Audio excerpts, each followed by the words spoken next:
Thank you very much, Dr.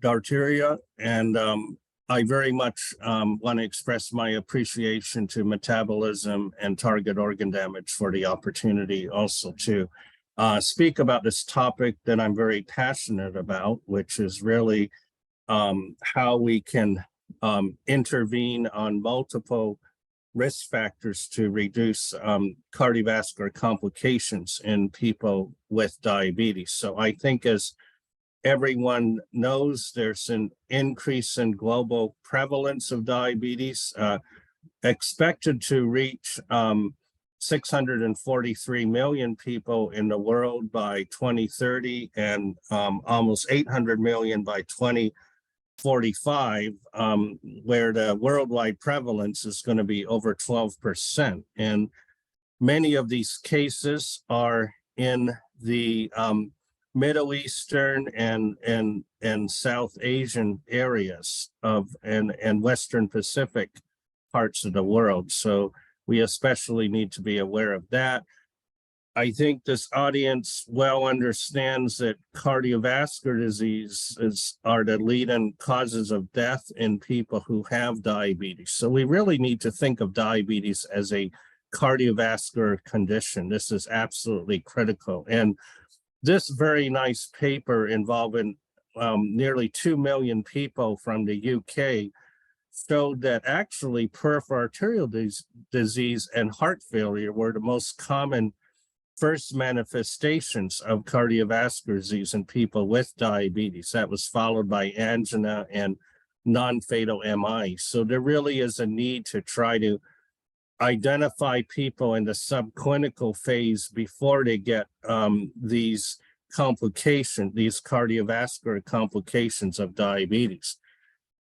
We know that there are multiple risk factors that are common in people with diabetes, and actually about 20%, these are data from the US, have hypertension, hyperlipidemia, and obesity, and another 30% or so have at least two or more of these conditions. So there really is quite an opportunity to intervene on these risk factors. When we're what's very important, though, is that we first assess the patient's risk of cardiovascular disease. So there are different equations like our ASCVD risk estimator used in the US, also the UK PDS risk engine predicts fatal and non-fatal coronary heart disease and stroke. We also have this collection of risk enhancing factors. So, and these are many of these are not in the actual risk scores. So when you get a certain estimate of risk, you also need to consider, for example, how long the duration of diabetes is, although this factor is in the UK PDS risk engine, but not in the ASCVD risk calculator. Also, the presence of albuminuria, chronic kidney disease, retinopathy, and neuropathy in particular. So these further enhance one's risk, and I mentioned these already. But one might also want to consider directly imaging the atherosclerotic process, right, to see who has subclinical atherosclerosis. So coronary calcium is probably the best established measure of this. We've done work, we were one of the actually pioneering investigators with coronary calcium going back about 30 years and have done a fair amount of work on how this relates to risk in people with diabetes. So this was our early paper about little over actually decade ago. And what it shows, and this is a very important point, right? So diabetes is not necessarily a coronary heart disease risk equivalent. It really depends on other risk factors. It also depends on the degree of subclinical atherosclerosis. So here you can see that dependent on the amount of coronary calcium present, there's actually a significant heterogeneity in risk of coronary heart disease in people with diabetes. So you see a 10-fold variation in risk from 0.4% per year to 4% per year among people with a 0 calcium score going to 400 or higher. So this can be a very effective risk stratifier to help further inform the treatment decision. And some of our early guidelines did have this for consideration of risk assessment. I might also point out, and I'm part of the American Heart Association No Diabetes by Heart Science Advisory Committee. And here what's recommended is we measure these so-called life's essential 8 factors. So and the patient can actually take the My Life Check assessment, and it's very important that they know their numbers, right? They need to know their weight, their blood pressure, their A1C, their lipids, if they're smoking, physical activity, diet, and sleep patterns. And all these factor into a score that you get. We've also done various podcasts to really point out the importance of, in particular, focusing on 3 trying to achieve target levels of blood pressure, A1C, and LDL, because and work that we published shows that if you look at each of these factors individually, you're modestly at control, right? Maybe 60 to 70% of the time for blood pressure or A1C, depending on what cut points you use. But if you look at all 3 of these together, these are data from the US Diabetes Collaborative Registry that we published a few years ago. We find that only a quarter are at target for A1C, blood pressure, and LDL, and even lower, 15%, if we use the newer blood pressure target of less than 130/80. So very important, and there's so this again shows that data. Also, men are more likely to be at target for multiple risk factors than women, and white people are more likely than Black people to be at target for multiple risk factors. So there are disparities across across sex and race, ethnic groups. And similarly, data we published from our National Health and Nutrition Examination Survey only shows about 1/6 of adults, 17%, that were at target for A1C, blood pressure, and LDL. It drops to even lower, below 10%, if you add in non-smoking status and having a BMI of less than 30. So you know, we need systems approaches to try to get these things at target, because we know that. And this was prospective data that we looked at, polling 3 major US cohorts with 11 years of follow-up. And if you're at target, as shown here for LDL, blood pressure, and A1C, as shown on the right, you have multivariable adjusted risks that are roughly 60% lower for cardiovascular disease and coronary heart disease events. So you can substantially reduce cardiovascular risk if you get these multiple targets at control. And in fact, the impact seems to be greater in Black people and in men compared to women. These other data here, this is actually from a large UK study, shows that that the more risk factors that are not controlled, so if you have multiple uncontrolled risk factors, this confers at least 2-fold greater risk of coronary heart disease and heart failure, and at least 3-fold greater risk of stroke. So again, further evidence to support the need for more intensive risk factor control. And these projections from the UK PDS risk engine, we apply this to our NHANES data, and we're able to show that if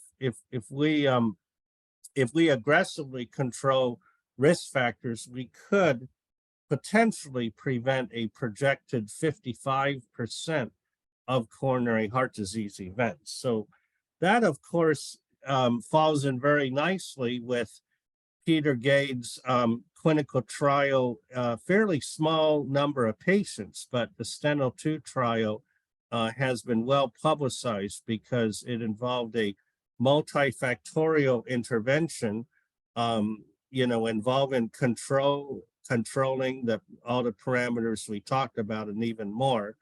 And the intensively treated group got a 53% risk reduction. A Japanese study involving multiple risk factor control actually did not reach the primary endpoint, perhaps because many of them were already, controlled for certain risk factors already. Japanese tend to have better controlled risk factors than, say, Europeans do. But there was a 58% reduction in stroke incidence. So I think that's pretty noteworthy. And the primary outcome after adjustment was also reduced. So just to finish up, to remind us, and these are the noted pillars of actually diabetes care, particularly to reduce cardiovascular complications, right? So glycemic management, blood pressure, lipid, and also management of kidney disease. And we know there's a wealth of data from different clinical trials that demonstrate substantial reductions in risk from glucose, blood pressure, and lipid control as shown here. We know that statin therapy from the cholesterol treatment trialist collaboration has roughly the same effect in both people with and without diabetes, about a 20% reduction in risk per millimole or per 40 milligram per deciliter. And this is an example of our guidelines, but they're not much different from other international guidelines in that at least a moderate intensity statin is indicated. And if you're at higher risk, so if you have diabetes with pre-existing vascular disease or multiple risk factors, then you should definitely be on a high intensity statin or as much as can be tolerated. And remember, a high intensity statin is designed to reduce LDL cholesterol by 50% or more. You can also consider ezetimibe, and in very high risk individuals, some of the newer therapies such as PCSK9 monoclonal antibodies.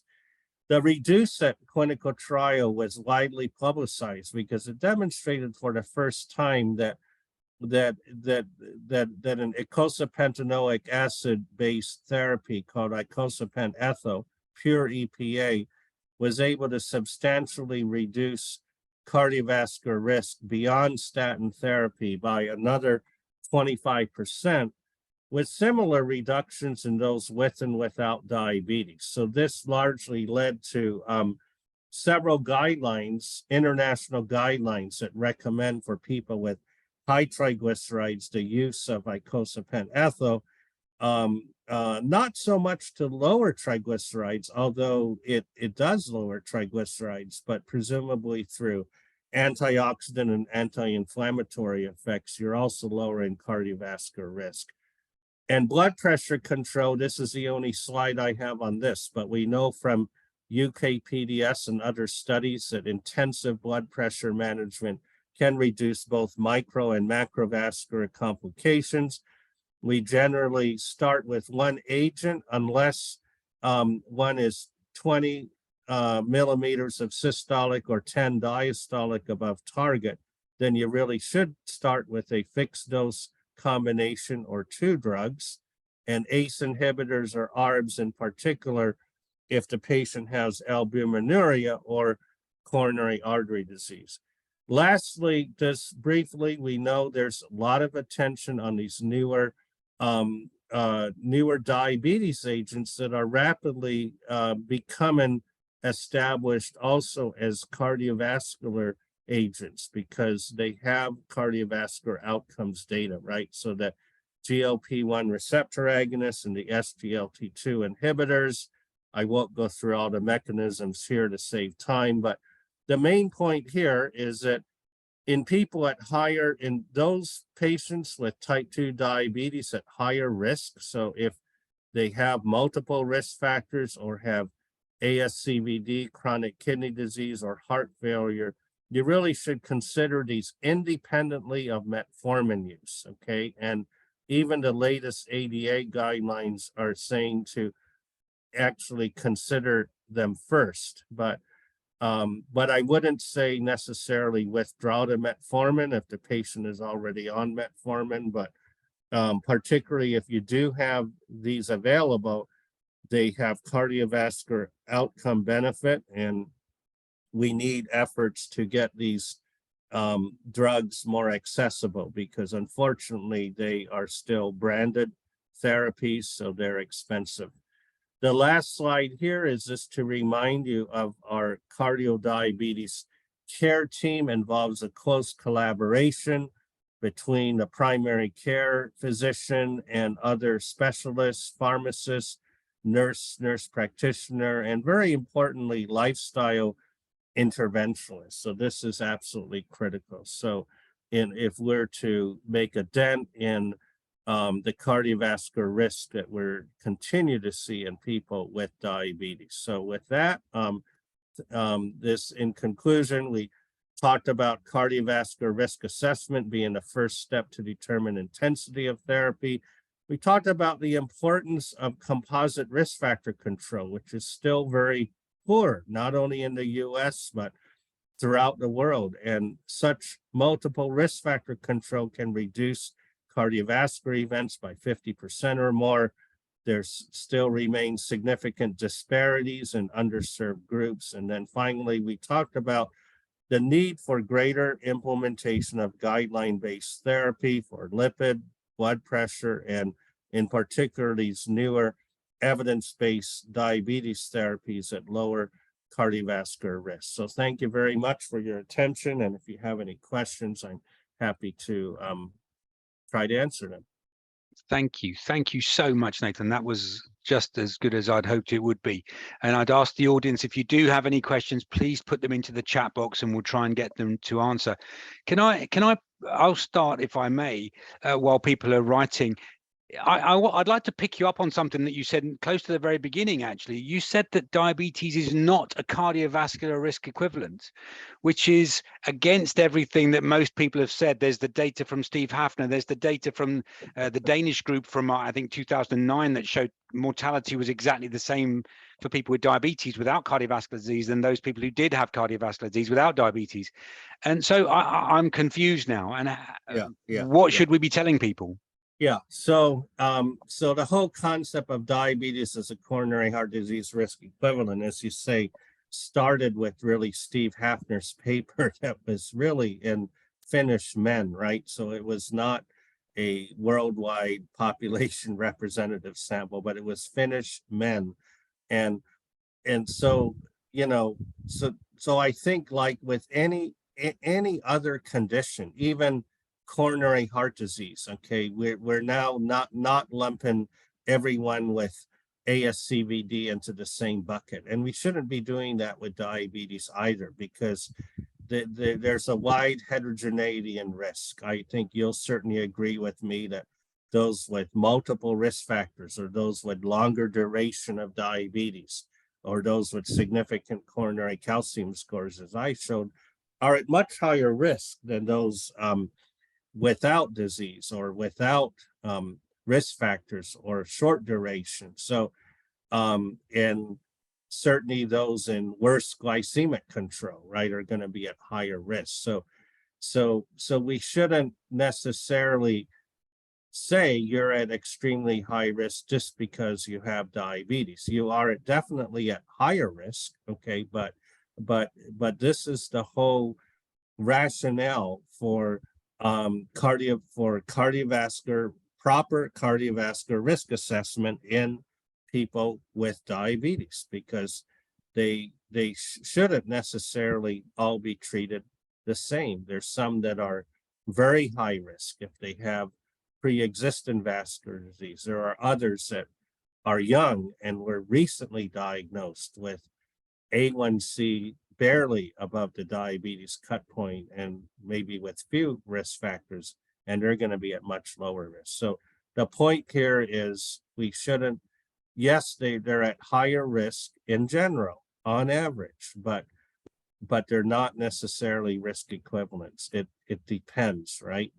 Diabetes should not be should not be considered a binary yes, no disease. It's a range. It's a very heterogeneous condition.